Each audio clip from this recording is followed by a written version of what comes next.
96 घंटे में पाकिस्तान की हार, गोला बारूद हुआ गायब।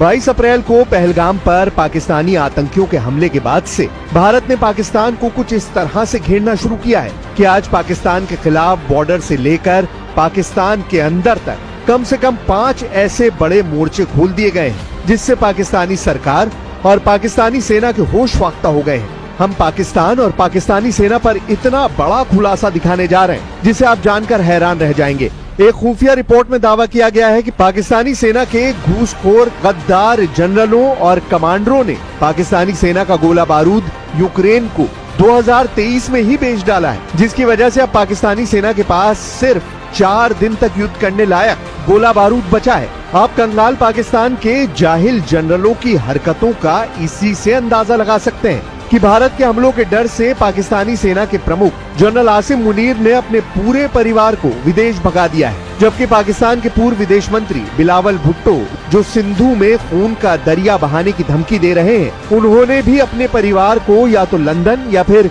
न्यू जर्सी भेज दिया है। हालात ये है कि लाहौर में हाफिज सईद मदरसों के अंदर बुर्का पहनकर छिपकर बैठ गया है, जबकि दूसरी तरफ भगोड़ी पाकिस्तानी सेना अपनी जान बचाने में जुटी है। हालात ये है कि भारत को परमाणु युद्ध की धमकी दे रहे पाकिस्तान में लड़ने के लिए। नमस्कार, स्वागत है आप सभी का न्यूज 18 राजस्थान पर। मैं हूं आपके साथ हेमंत कुमार और चलिए खास पेशकश की शुरुआत करते हैं। बगलियार डैम पर भारत के एक्शन के बाद पाकिस्तान में डर फैला हुआ है और बड़ी जानकारी इस वक्त की पाकिस्तानी मीडिया का यह दावा है कि पाकिस्तान में पानी का बहाव अचानक से काफी घट गया है। पहले 87,000 क्यूसेक पानी पाकिस्तान को मिलता था, अब वो सिर्फ 10,800 क्यूसेक तक पहुंच गया है और इससे पाकिस्तान के पंजाब और पीओके के इलाकों में पानी की किल्लत का डर पैदा हो गया है। ये पाकिस्तानी मीडिया की तरफ से दावा किया जा रहा है। बहरहाल तस्वीरें भी सामने आई है। भारत की ओर से पाकिस्तान पर कड़ा प्रतिकार किया गया है और अब पाकिस्तानी मीडिया ये कह रहा है कि यहां पर पीओके के कई इलाकों में पानी की किल्लत का डर पैदा हो गया है। ये बड़ी जानकारी है इस वक्त की। आपको बता दें कि बगलियार डैम पर भारत के एक्शन के बाद पाकिस्तान में डर फैला है। तस्वीरें भी सामने आई है। पाकिस्तानी मीडिया की तरफ से दावा किया गया है कि पाकिस्तान में पानी का बहाव अचानक से काफी घटा दिया गया है। पहले 87,000 क्यूसेक पानी पाकिस्तान को मिलता था, लेकिन अब जब से भारत ने एक्शन लिया है सिर्फ 10,800 क्यूसेक तक पानी पहुंच गया है। लेकिन पाकिस्तान नहीं जानता कि अभी 10,800 क्यूसेक से भी ज्यादा कम होने वाला है, क्योंकि भारत लगातार एक्शन में है और पाकिस्तानी मीडिया का यह दावा है कि पानी के घटने की वजह से पाकिस्तान के पंजाब पीओके के इलाकों में पानी की किल्लत का डर पैदा हो गया है।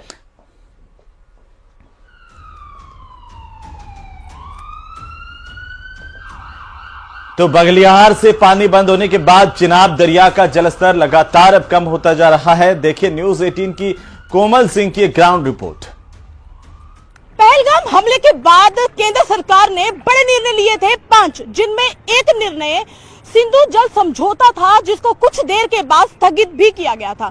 बता दें कि बगलियार डैम से पानी को रोका गया है और पानी का बहाव लगातार चिनाब दरिया में कम होता जा रहा है। जिस दरिया में इस समय सिर्फ मेरे आपको कदम दिख रहे हैं, ये दरिया की शुरुआत है और आगे का जो पानी का बहाव है, अधिकारियों के अनुसार ये वो इलाका है, ये वो दरिया है जहां पर तेज लहरें होती थी, पानी का बहाव इतना तेज होता था। लेकिन आज जहां पर मेरे कदम आपको पानी के अंदर दिख रहे हैं, ये पानी का ये चिनाब का किनारा है और समझिए कि कितना लेवल पानी का जो कम हो गया है, जिसका सबसे ज्यादा खमियाजा पाकिस्तान को भुगतना पड़ेगा। जी हाँ, क्योंकि पाकिस्तान से ये जो चिनाब दरिया जाता है, पाकिस्तान में जो पानी पहुंचता है चिनाब का, वो पंजाब प्रांत है और पाकिस्तान में सबसे ज्यादा कृषि का काम पंजाब प्रांत में होता है। अभी वहां पर फसल कटने का काम हो रहा है। तेजी से पाकिस्तानियों ने फसल काटने का काम किया, एक डर और बौखलाहट उनकी दिखी। तो वहीं पहलगाम आतंकी हमले को लेकर बहुत बड़ा खुलासा हुआ है। सूत्रों के हवाले से सबसे बड़ी जानकारी यह है कि इस हमले में शामिल आतंकियों को बाकायदा मिलिट्री ट्रेनिंग दी गई थी। सूत्र बताते हैं कि जे.एंड.के जेल में बंद लश्कर के आतंकियों से पूछताछ में खुलासा हुआ है। सूत्रों के मुताबिक पाक सेना के पूर्व कमांडर्स ने आतंकियों को ट्रेनिंग दी थी इस हमले के लिए बाकायदा, और ज्यादा से ज्यादा नुकसान पहुंचाना ही आईएसआई का मकसद था।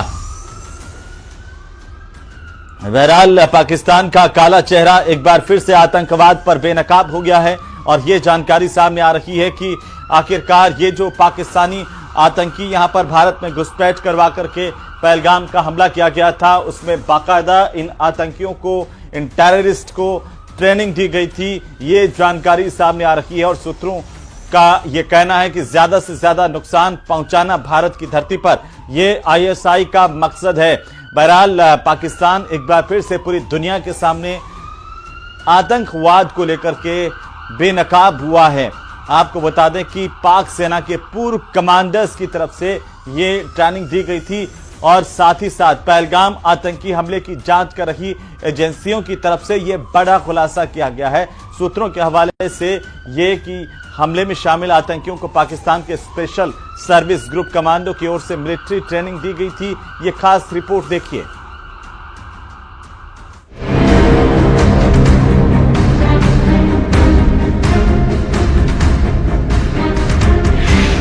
पहलगाम हमले पर एक और बड़ा खुलासा, आतंकियों को मिली थी मिलिट्री ट्रेनिंग।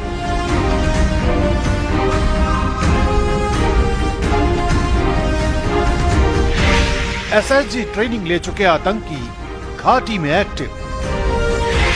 आईएसआई की खौफनाक साजिश, छोटे ग्रुप से बड़ा हमला।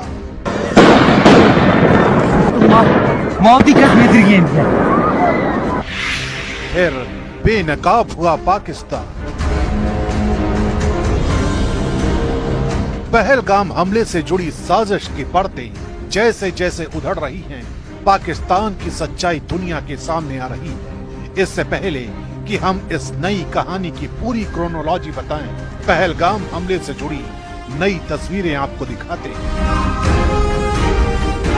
यह सीसीटीवी वीडियो बैसरन घाटी के मार्केट का है। दोपहर 3:40 के आसपास इस वीडियो में आप देख सकते हैं कि कैसे अचानक बाजार में पैनिक क्रिएट हो जाता है। और अब आपको आतंकियों के हाइड आउट से जुड़ी ये तस्वीरें दिखाते हैं। इन्हीं तस्वीरों के बाद जांच एजेंसियों को ऐसे सबूत हाथ लगे हैं जो बताते हैं कि इस हमले में शामिल आतंकियों को पाकिस्तान की मिलिट्री ग्रेड ट्रेनिंग मिली हुई थी। पूछताछ में ये खुलासा हुआ है कि लश्कर से जुड़े कई आतंकियों ने जम्मू कश्मीर की जेल में बैठकर हमले की पूरी स्कीम बनाई थी। सूत्रों की माने तो घाटी में इस वक्त 15 से 20 ऐसे आतंकी कमांडर एक्टिव हैं जिन्हें पाकिस्तान के स्पेशल सर्विस ग्रुप यानी एसएसजी की ट्रेनिंग मिली है।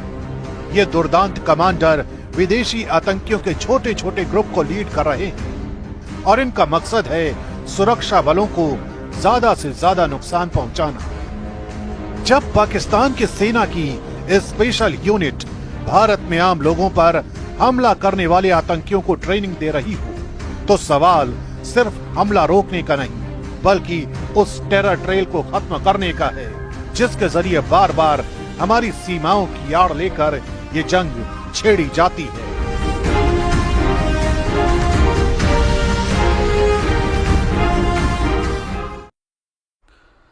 और इसी बीच दिल्ली से बड़ी खबर मिल रही है जहां पर वित्त मंत्री निर्मला सीतारमण की एक अहम बैठक हो रही है। एशियन डेवलपमेंट बैंक के चीफ के साथ ये महत्वपूर्ण बैठक है जिसमें वित्त मंत्री निर्मला सीतारमण बैठक कर रही हैं। सूत्रों के हवाले से जानकारी है कि आतंकवाद समर्थक देशों की फंडिंग को रोकने पर इस बैठक में महत्वपूर्ण बातचीत हो रही है। बड़ी खबर दिल्ली से इस वक्त की, वित्त मंत्री निर्मला सीतारमण की अध्यक्षता में एक महत्वपूर्ण बैठक वित्त मंत्रालय में इस वक्त हो रही है।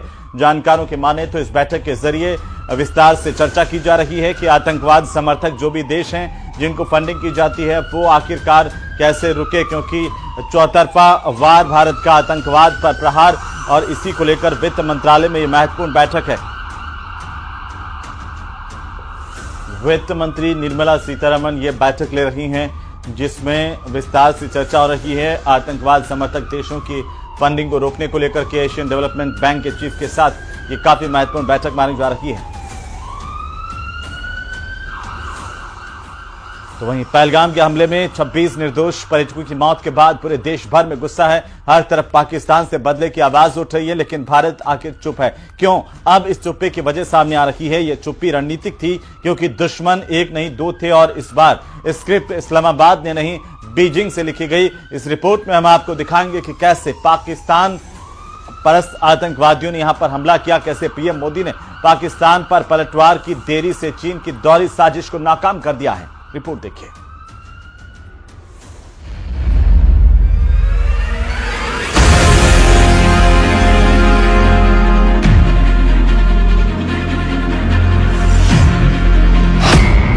चीन की चालबाजी के खिलाफ मोदी का मास्टर स्ट्रोक।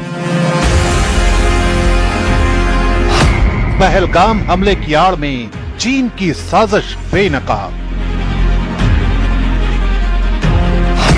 पीएम मोदी की रणनीति के आगे धराशायी हुआ चीन का प्लान।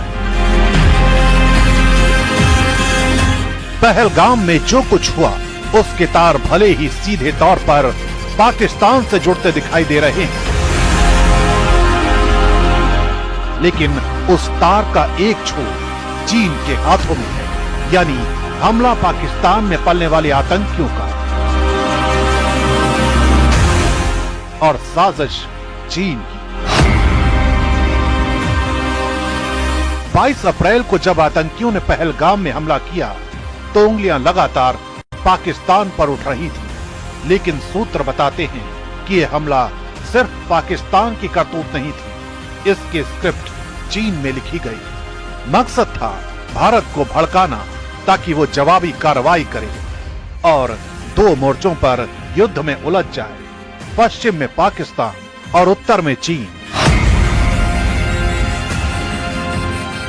भारत अभी चुप है पहलगाम हमले के बाद, लेकिन पाकिस्तान का डर बोल रहा है और पाकिस्तान की यह बौखलाहट खुलेआम दिख रही है। भारत के लगातार बढ़ते कद से परेशान अमेरिका ने चीन पर टैरिफ लगाए तो एप्पल और फॉक्सकॉन जैसी कंपनियां भारत आ रही हैं। वैश्विक स्तर पर भी भारत का कद लगातार बढ़ता जा रहा है। चीन चाहता है भारत युद्ध में उलझ जाए, निवेश रुक जाए और भारत के साथ उसकी प्रतिस्पर्धा पर ब्रेक लगे। चीन की नीति बेहद साफ है, भारत को दबाना, घेरना और कमजोर करना। उसके बेल्ट एंड रोड इनिशिएटिव से लेकर डोकलाम और गलवान तक हर हरकत भारत को रोकने की है। अब अगर भारत पाकिस्तान के खिलाफ सैन्य कार्रवाई करता तो चीन इसका बहाना बनाकर सीमा पर नया मोर्चा खोल सकता था। चौंकाने वाली बात यह है कि इस बार देश का विपक्ष खुद सरकार से ज्यादा युद्ध का समर्थन कर रहा है। पुलवामा के समय जहां एयर स्ट्राइक पर सवाल हुए थे, इस बार खुद विपक्ष सेना भेजने की मांग कर रहा है। यही वजह है कि ये सवाल उठ रहे हैं कि क्या ये राजनीतिक दबाव भी चीन की साजिश का हिस्सा है, जो भारत को भावनात्मक उकसावे में लाकर रणनीतिक गलती करवाना चाहता है। सूत्र बताते हैं कि मोदी सरकार चीन की नापाक मंशाओं को भांप रही। तय किया गया कि भावनाओं से नहीं, रणनीति से काम लिया जाएगा। अंतर्राष्ट्रीय मंचों पर पाकिस्तान को घेरा गया, उस पर कूटनीतिक हमले लगातार जारी, जबकि चीन भारत की इस रणनीति की वजह से अपने ही जाल में उलझ गया है।